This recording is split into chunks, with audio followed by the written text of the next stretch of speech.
Hotel की manager जिस बुजुर्ग को भिखारी समझकर सबके सामने नीचा दिखा रही थी, असल में वह न तो भिखारी था न ही गरीब, बल्कि इतना बड़ा आदमी था जिसकी किसी ने कल्पना भी नहीं की थी।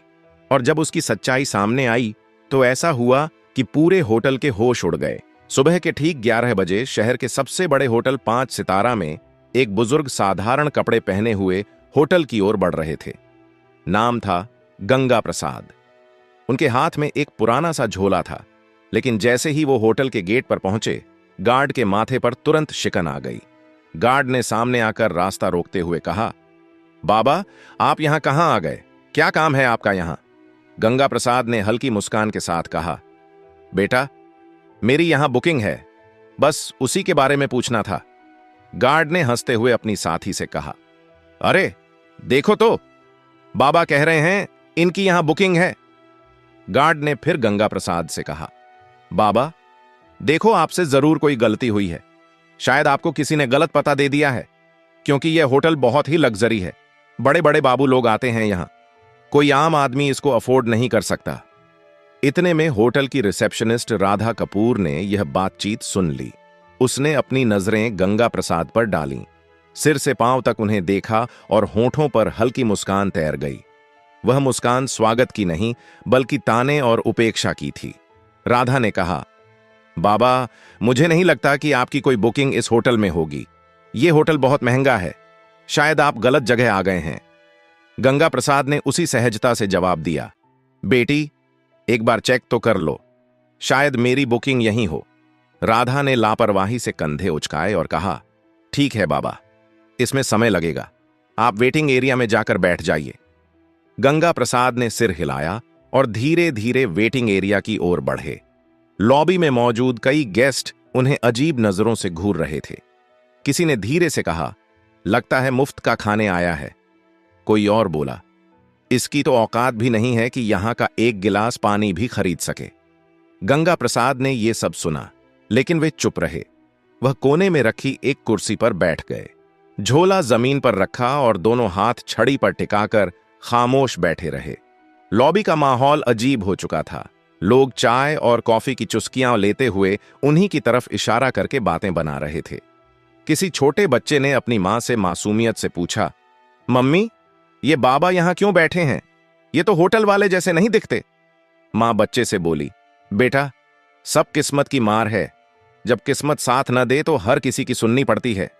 इसी बीच राधा फिर से वहां से गुजरी। उसने अपने साथी स्टाफ से कहा, पता नहीं मैनेजर साहब क्या कहेंगे। ऐसे लोगों को यहां बैठाना भी रिस्क है। होटल की इमेज खराब हो रही है। साथी ने हंसते हुए कहा, कोई बात नहीं, कुछ देर बाद ये खुद ही उठकर चला जाएगा। गंगा प्रसाद ये सब सुन रहे थे, पर वो एक शब्द न कह सके। वह सिर्फ इंतजार कर रहे थे कि कोई उनकी बात सुने। 1 घंटे तक वह यूं ही बैठे रहे, कभी घड़ी देखते, कभी रिसेप्शन की तरफ नजर डालते। उन्हें उम्मीद थी कि कोई आएगा और कहेगा, हां बाबा, आपकी बुकिंग है। लेकिन ऐसा नहीं हुआ।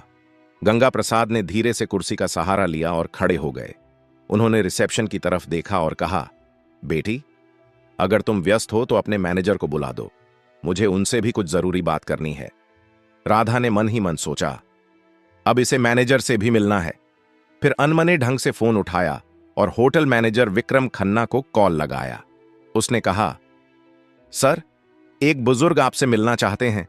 विक्रम ने दूर से गंगा प्रसाद को देखा और फोन पर हंसते हुए कहा, क्या ये हमारे गेस्ट हैं या बस ऐसे ही चले आए हैं? मेरे पास अभी टाइम नहीं है, इन्हें बैठने दो, थोड़ी देर में खुद चले जाएंगे। राधा ने वही आदेश दोहराया और गंगा प्रसाद को और थोड़ी देर बैठने का आदेश दिया। गंगा प्रसाद ने गहरी सांस ली और फिर से उसी कोने की कुर्सी पर बैठ गए। सारी नजरों का बोझ उनके कंधों पर था, लेकिन उनकी आंखों में अब भी वही सब्र था, मानो कह रहे हों, सच को छिपाया जा सकता है पर रोका नहीं जा सकता। लॉबी में गंगा प्रसाद अब भी बैठे थे। समय धीरे धीरे बीत रहा था, लेकिन उनके लिए हर मिनट किसी पहाड़ की तरह भारी हो रहा था। इसी बीच रिसेप्शनिस्ट राधा कपूर दोबारा उनके पास आई। उसने रूखी आवाज में कहा, बाबा, आपको थोड़ा और इंतजार करना पड़ेगा, मैनेजर साहब अभी भी बिजी हैं। गंगा प्रसाद ने मुस्कुराकर सिर हिलाया और बोले, ठीक है बेटी, मैं इंतजार कर लूंगा। उसी समय होटल का मैनेजर विक्रम खन्ना अपने केबिन में बैठा हुआ किसी विदेशी क्लाइंट से फोन पर बातें कर रहा था। उसके चेहरे पर घमंड साफ झलक रहा था। फोन रखते ही रिसेप्शन से राधा का दोबारा कॉल आया। राधा ने कहा, सर, वो बुजुर्ग अब भी लॉबी में बैठे हैं, आप एक बार उनसे मिल लीजिए। विक्रम ने हंसते हुए कहा, बैठा रहने दो, थोड़ी देर में थक जाएगा और खुद चला जाएगा। मेरे पास ऐसे फालतू लोगों के लिए वक्त नहीं है। तभी वहां एक छोटा कर्मचारी आया। नाम था अर्जुन शर्मा। वह होटल का बेल बॉय था। उसने गंगा प्रसाद को देखा। लॉबी में सब उनका मजाक उड़ा रहे थे, लेकिन अर्जुन की आंखों में उनके लिए सम्मान था। वह धीरे से पास आकर बोला, बाबा, आप कब से बैठे हैं?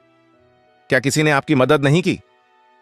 गंगा प्रसाद ने मुस्कुराकर उसकी ओर देखा और कहा, बेटा, मैं मैनेजर से मिलना चाहता हूं, पर लगता है वो व्यस्त हैं। अर्जुन का चेहरा कस गया। वह बोला, बाबा, आप चिंता मत करो, मैं अभी उनसे बात करता हूं। गंगा प्रसाद ने सिर हिलाया। तुम्हारा बहुत धन्यवाद, भगवान तुम्हें सुखी रखे। अर्जुन तेज कदमों से मैनेजर के केबिन की ओर गया। दरवाजे पर पहुंचते ही उसने नॉक किया और अंदर चला गया। विक्रम खन्ना ने इशारे से पूछा, क्या बात है? अर्जुन ने आदर से कहा, सर, लॉबी में एक बुजुर्ग बैठे हैं, वो आपसे मिलना चाहते हैं। विक्रम ने भौहें चढ़ाईं और ठंडी आवाज में बोला, अर्जुन, तुम्हें कितनी बार कहा है कि फालतू लोगों से दूर रहो। वो कोई गेस्ट नहीं है, शायद भूला भटका कोई आया है। अर्जुन ने धीरे से कहा, लेकिन सर, उन्होंने कहा है कि उन्हें आपसे जरूरी बात करनी है।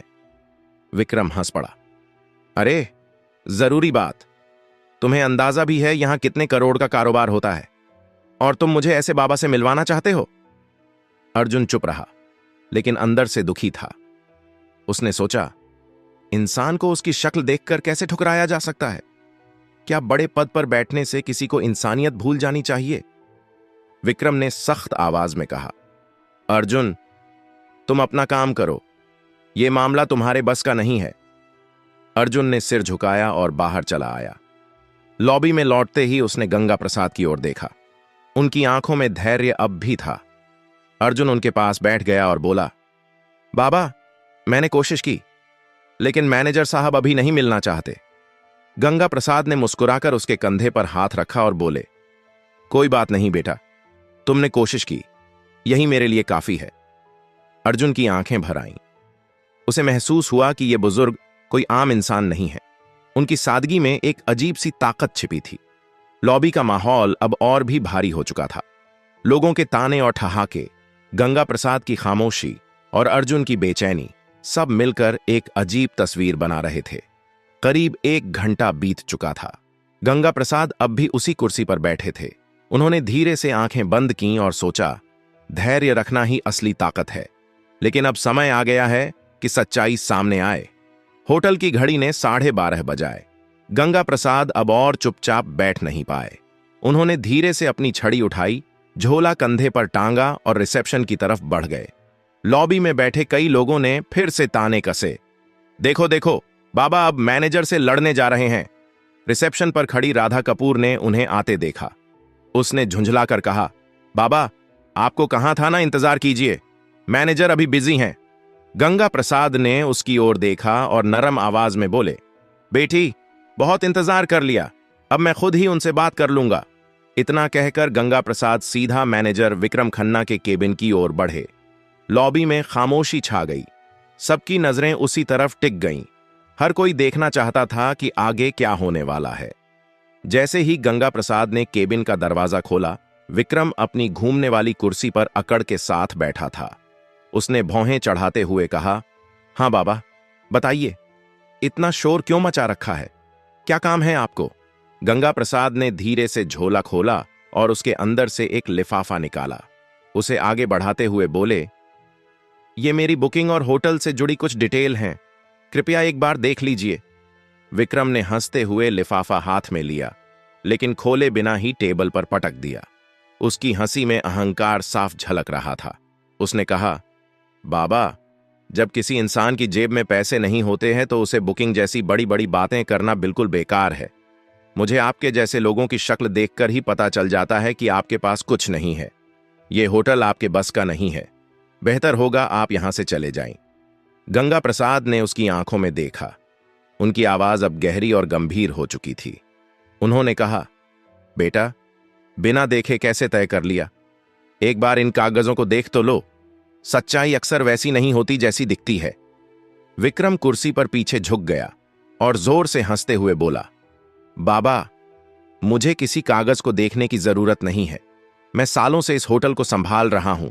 लोगों की शक्ल देखकर ही पहचान लेता हूं कि किसकी क्या औकात है। आपकी शक्ल कहती है आपके पास कुछ भी नहीं है। यह सुनकर लॉबी में बैठे कुछ गेस्ट भी हंसने लगे। गंगा प्रसाद ने गहरी सांस ली, लिफाफा टेबल पर रखा और शांत स्वर में बोले, ठीक है, जब तुम्हें यकीन नहीं है तो मैं चला जाता हूं, लेकिन याद रखना, जो तुमने आज किया है उसका नतीजा तुम्हें भुगतना पड़ेगा। इतना कहकर उन्होंने दरवाजे की ओर कदम बढ़ाए। पीछे बैठे गेस्ट फुसफुसाए, वाह, मैनेजर ने सही किया। ऐसे लोगों को यहीं सबक मिलना चाहिए। गंगा प्रसाद होटल से बाहर निकल गए।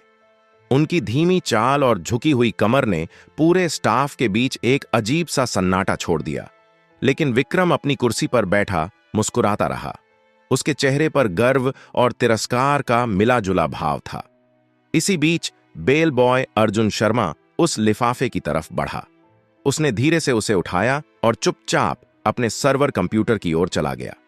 कंप्यूटर स्क्रीन पर उसने लॉग इन किया और फाइलें खोलना शुरू किया। लिफाफे में लिखी डिटेल्स के आधार पर उसने होटल का पुराना रिकॉर्ड खंगाला। कुछ ही देर में उसकी आंखें चौड़ी हो गईं। स्क्रीन पर जो जानकारी थी उसने अर्जुन को हिलाकर रख दिया। रिकॉर्ड में साफ लिखा था, गंगा प्रसाद, होटल के 65% शेयर होल्डर, संस्थापक सदस्य। अर्जुन की सांसें तेज हो गईं। उसने फौरन प्रिंटर से रिपोर्ट निकाली। कागज हाथ में लिए वह भागता हुआ मैनेजर के केबिन में पहुंचा। अंदर विक्रम अब भी किसी क्लाइंट से फोन पर बात कर रहा था। अर्जुन ने धीरे से कहा, सर, ये रिपोर्ट देखिए। ये वही बुजुर्ग हैं जो यहां आए थे। ये हमारे होटल के असली मालिक हैं। विक्रम ने फोन रखते हुए अर्जुन की तरफ देखा और भौहें चढ़ा लीं। अर्जुन, तुम्हें कितनी बार कहा है, मुझे ऐसे लोगों की रिपोर्ट्स में दिलचस्पी नहीं है। ये सब फालतू बातें हैं। अर्जुन ने फिर कोशिश की, लेकिन सर, ये रिपोर्ट साफ बताती है कि गंगा प्रसाद हमारे होटल के मालिक हैं। अगर हमसे कोई गलती हो गई है तो। विक्रम ने बीच में ही बात काट दी। उसने रिपोर्ट को अपनी तरफ सरका कर देखा, फिर बिना पढ़े ही उसे वापस अर्जुन की ओर धकेल दिया। उसकी आवाज में अहंकार पहले से और ज्यादा था। उसने कहा, मुझे ये सब बकवास नहीं चाहिए। तुम्हें मैंने कहा है ना, अपना काम करो। ये होटल मेरी मैनेजमेंट स्किल से चलता है, किसी पुराने बाबा की दान दक्षिणा से नहीं। अर्जुन हैरान रह गया। उसके चेहरे पर गहरी बेचैनी थी। वह रिपोर्ट हाथ में लेकर वापस निकल गया। लॉबी में आते ही उसने गंगा प्रसाद को याद किया। उनकी आंखों की गहराई, उनका धैर्य। उसे लगा, यह मामला अब सिर्फ होटल तक सीमित नहीं है, यह इंसानियत की परीक्षा है। धीरे धीरे शाम होने लगी। गेस्ट अपने अपने कमरों में चले गए। स्टाफ अपने काम में लग गया। लेकिन अर्जुन के दिल में हलचल बढ़ती गई। उसे यकीन था, कल का दिन इस होटल की तस्वीर बदल देगा। अगली सुबह का नजारा बिल्कुल अलग था। होटल के हर कोने में हलचल थी। स्टाफ आपस में धीरे धीरे फुसफुसा रहे थे। किसी ने कहा, कल जो बाबा आए थे, शायद उनके बारे में कोई बड़ी बात है। दूसरे ने जवाब दिया, हां, सुना है वो होटल के बड़े शेयर होल्डर हैं। यह खबर धीरे धीरे पूरे होटल में फैल चुकी थी। लेकिन किसी को अब भी भरोसा नहीं हो रहा था। सबके मन में सवाल था, क्या सच में वो बुजुर्ग इस आलीशान होटल के मालिक हो सकते हैं? 10:30 बजते ही लॉबी का माहौल अचानक बदल गया। होटल के मुख्य द्वार से वही साधारण कपड़े पहने बुजुर्ग गंगा प्रसाद अंदर आए। लेकिन इस बार वो अकेले नहीं थे। उनके साथ एक सूट बूट पहना अधिकारी था, जिसके हाथ में काले रंग का ब्रीफकेस था। सभी की नजरें एक ही पल में उसी दिशा में टिक गईं। गार्ड, रिसेप्शनिस्ट, वेटर, सब सन्नाटे में खड़े रह गए। कल जिन्हें सबने अनदेखा किया था, आज वही शख्स होटल में किसी सम्राट की तरह प्रवेश कर रहे थे। गंगा प्रसाद ने सीधे हाथ से इशारा किया, मैनेजर को बुलाओ। आवाज में अब कोई नरमी नहीं थी, बल्कि एक आदेश की कठोरता थी। थोड़ी ही देर में विक्रम खन्ना बाहर आया। उसके चेहरे पर हल्की घबराहट थी, लेकिन अहंकार अब भी बाकी था। वह आधा मुस्कुराकर बोला, जी बोलिए बाबा, आज फिर आ गए? गंगा प्रसाद ने उसकी आंखों में देखा और ठंडी आवाज में कहा, विक्रम खन्ना, मैंने कल ही कहा था, तुम्हें अपने कर्मों का नतीजा भुगतना पड़ेगा। आज वो दिन आ गया है। विक्रम सकपका गया। उसने हंसी में बात टालने की कोशिश की। गंगा प्रसाद के साथ आए अधिकारी ने ब्रीफकेस खोला, उसमें से मोटी फाइल निकाली और सबके सामने टेबल पर रख दी। उसने जोर से कहा, ये डॉक्यूमेंट्स साफ बताते हैं, इस होटल के 65% शेयर गंगा प्रसाद के नाम पर हैं, असल मालिक वही हैं। पूरा स्टाफ स्तब्ध रह गया। राधा कपूर के हाथ कांपने लगे। लॉबी में मौजूद गेस्ट्स ने एक दूसरे को देखा और फुसफुसाए, ये तो सच में मालिक हैं, हमसे कितनी बड़ी भूल हो गई। गंगा प्रसाद ने अपनी छड़ी जमीन पर टिका दी। उनकी आवाज अब तेज और दृढ़ थी। विक्रम खन्ना, आज से तुम इस होटल के मैनेजर नहीं रहोगे। तुम्हारी जगह अब अर्जुन शर्मा इस पद को संभालेगा। विक्रम गुस्से से कांपते हुए बोला, आप होते कौन हैं मुझे हटाने वाले? ये होटल मैं सालों से चला रहा हूं। गंगा प्रसाद गरजते हुए बोले, ये होटल मैंने बनाया है, इसकी नींव मेरी मेहनत से रखी गई थी। मैं चाहूं तो तुम्हें एक पल में बाहर का रास्ता दिखा सकता हूं, पर दंड स्वरूप तुम्हें फील्ड का काम दिया जा रहा है। अब वही काम करो जो तुमने दूसरों से करवाया है। गंगा प्रसाद ने अर्जुन को पास बुलाया। उन्होंने उसके कंधे पर हाथ रखते हुए कहा, तुम्हारे पास धन नहीं था, लेकिन दिल में इंसानियत थी। यही असली काबिलियत है, इसलिए तुम इस पद के हकदार हो। अर्जुन की आंखों से आंसू बह निकले। वह भावुक होकर बोला, साहब, मैंने तो बस इंसानियत निभाई थी। गंगा प्रसाद मुस्कुराए, यही सबसे बड़ी योग्यता है बेटा। फिर उन्होंने रिसेप्शनिस्ट राधा कपूर की ओर देखा। उनकी नजर इतनी कठोर थी कि राधा कांप गई। गंगा प्रसाद बोले, राधा, तुम्हारी यह गलती पहली है, इसलिए तुम्हें माफ कर रहा हूं, लेकिन याद रखना, इस होटल में कभी किसी को उसके कपड़ों से मत आंकना। हर इंसान की इज्जत बराबर है। राधा ने हाथ जोड़ लिए और रोते हुए कहा, मुझे माफ कर दीजिए, आगे से ऐसा कभी नहीं होगा। गंगा प्रसाद ने चारों तरफ देखा और ऊंची आवाज में कहा, सुन लो सब लोग, यह होटल सिर्फ अमीरों का नहीं है। यहां इंसानियत ही असली पहचान होगी। जो भी अमीर गरीब का फर्क करेगा, वो इस जगह पर रहने लायक नहीं होगा। लॉबी में मौजूद गेस्ट्स ने जोरदार तालियां बजाईं। हर कोई गंगा प्रसाद को सम्मान की नजरों से देख रहा था। जो कल तक उन्हें तुच्छ समझ रहे थे, आज वही उनके आगे झुक गए। गंगा प्रसाद ने अंत में कहा, असली अमीरी पैसे में नहीं, सोच में होती है। अगर सोच बड़ी हो तो इंसान खुद ही बड़ा बन जाता है। इतना कहकर वह अधिकारी के साथ होटल से बाहर निकल गए। पीछे खड़े स्टाफ और गेस्ट्स देर तक उनकी ओर देखते रहे और मन ही मन सोचते रहे, मालिक ऐसा होना चाहिए जो दूसरों को उनकी इंसानियत से पहचाने, ना कि उनके कपड़ों से। उस दिन के बाद होटल का माहौल पूरी तरह बदल गया। स्टाफ अब हर गेस्ट के साथ सम्मान से पेश आता। लोग कहते, गंगा प्रसाद ने सिर्फ होटल नहीं बनाया, बल्कि इंसानियत की नींव भी रखी है।